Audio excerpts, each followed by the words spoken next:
귀를 기울여 지혜자의 말씀을 들으십시오. 성경 통독을 돕는 바이블 가이드입니다. 사무엘하 7장부터 9장을 읽습니다.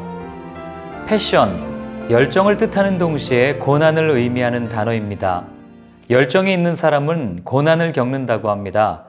무언가 해보려는 열정이 기존의 것과 부딪힐 수밖에 없기 때문입니다. 하나님을 향한 다윗의 열정이 어떻게 표현되었는지, 그리고 하나님은 어떻게 응답하셨는지 오늘 본문을 읽으며 찾아보시기 바랍니다.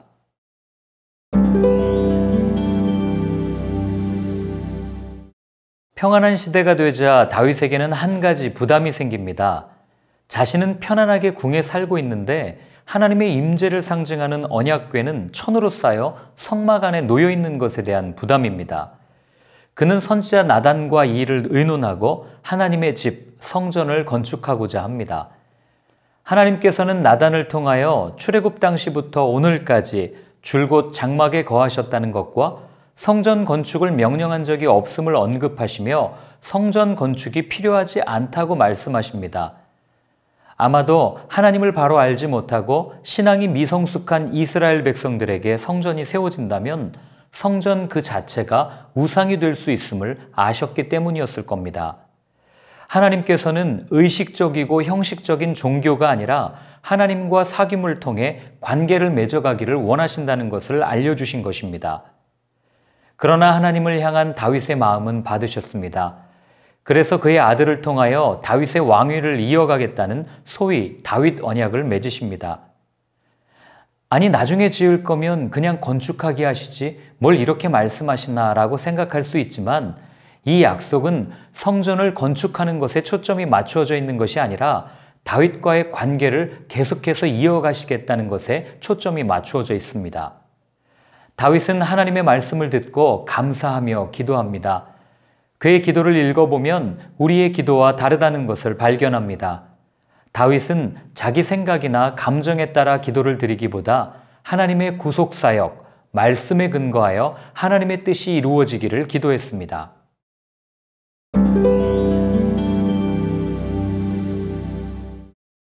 정치, 종교 등 내부적으로 안정을 취한 다윗은 이제 주변의 대적을 정복해 가기 시작합니다.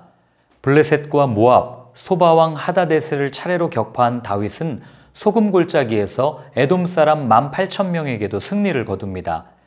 그뿐만 아니라 하다데셀과 갈등 관계에 있던 하맛을 다스리던 도이 왕은 하다데셀을 무찌른 다윗에게 스스로 조공을 바칩니다.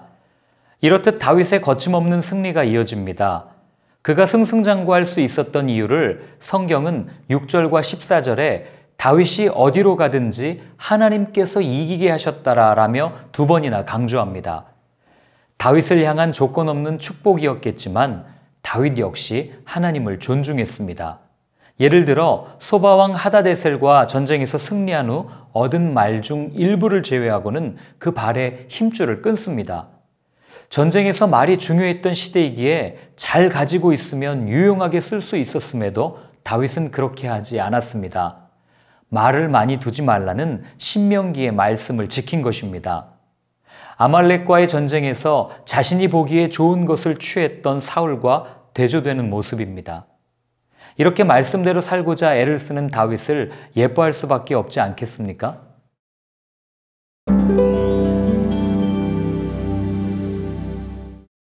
하나님에게 신실했던 다윗이 사람에게도 신실했음이 드러납니다. 다윗은 과거 자신을 아껴주었던 요나단과의 약속을 기억하고 로드발 지역에 있는 암미엘의 아들 마길의 집에 머물고 있던 요나단의 아들 무비보셋을 찾습니다.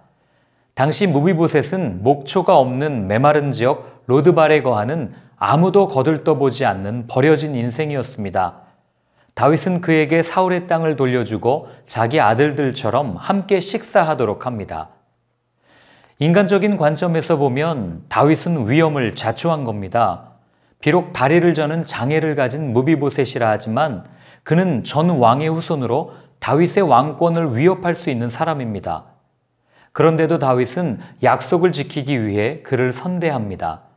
이런 다윗의 신실함은 생명을 내어주시면서까지 사람과의 약속을 지키셨던 하나님의 신실함을 닮았습니다.